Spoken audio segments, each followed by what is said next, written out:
It's a terrible lie. The feeling of loneliness is not a lie, but you're not actually alone.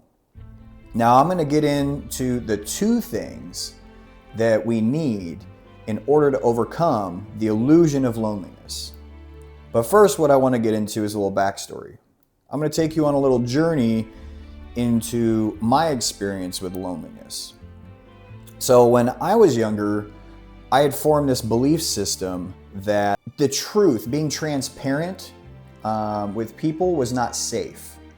And so I spent most of my life going around basically interweaving, the best lies are always interwoven with some truth, as much of the truth about me as I wanted you to see based on how safe I felt. And then I would take the rest, the other 15 or 20%, and I would fabricate this facade, this outward appearance of how I wanted you to see me. And the reason for this is, if we want to get into a little bit of the psychology, is that the way that we relate to the people in the world around us is part of our identity. It's how we see ourselves. And so in my unhealthy state, I thought that if I could convince you to see me a certain type of way, that's who I would be.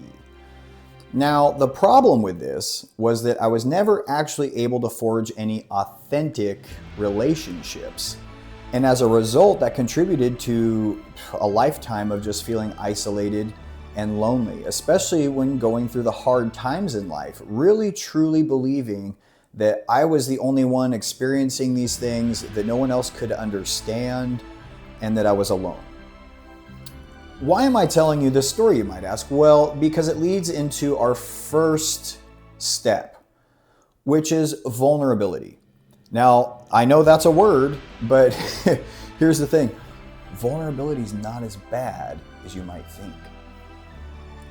When we're vulnerable with people, when we are transparent about our pain, about our struggles, about the things that feel really uncomfortable to share, that is when we're able to make connection with people. People do not relate with our triumphs. They relate with our failures, with our heartbreaks, with our shortcomings, with our pain. That is where we forge connection. And here it comes. When we are connected with people on a level where they really see us, they see us for who we really are, even the things that we don't feel like sharing, the loneliness goes away. And so one of the keys, we'll get to the second one in a minute, one of the keys to curing loneliness is to be vulnerable. Vulnerability and transparency and building community based on that truth, those truths, is how we can get rid of the lie of the isolation, the loneliness, the feelings of just no one else understands what I'm going through right now. Because that's an illusion. Most people, the universal human condition is pain and suffering and heartbreak.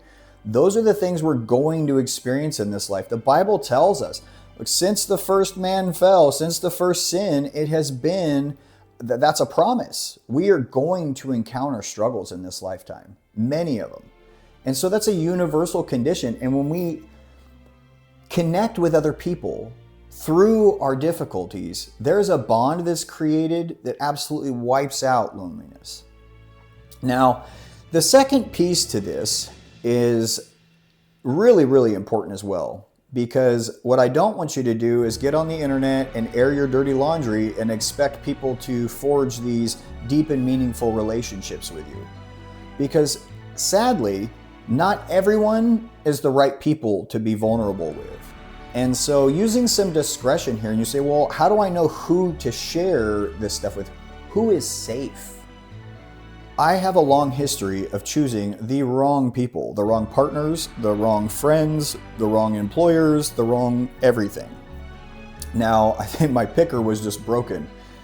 And if you can relate to that, this is perfect, because I'm going to tell you exactly how to solve it.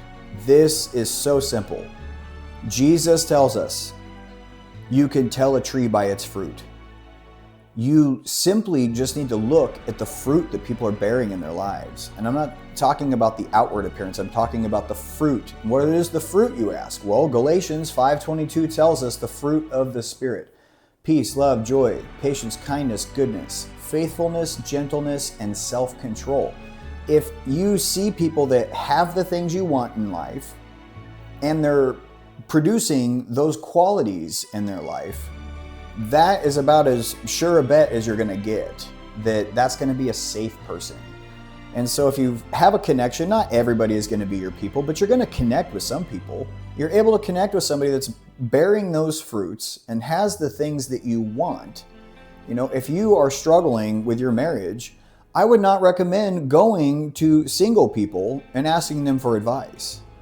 If you are a single person and want to be married, I would not go to other single people and ask them how they're doing or how they're achieving those goals. I would talk to married people. So my point is that you pick people that have what you want and then go to them and just take a leap of faith. Be vulnerable.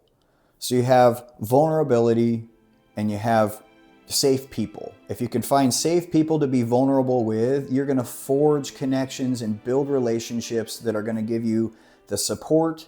They're going to give you the validation. It's going to give your life some meaning, and it's going to cast out the darkness that you have been plagued with by loneliness.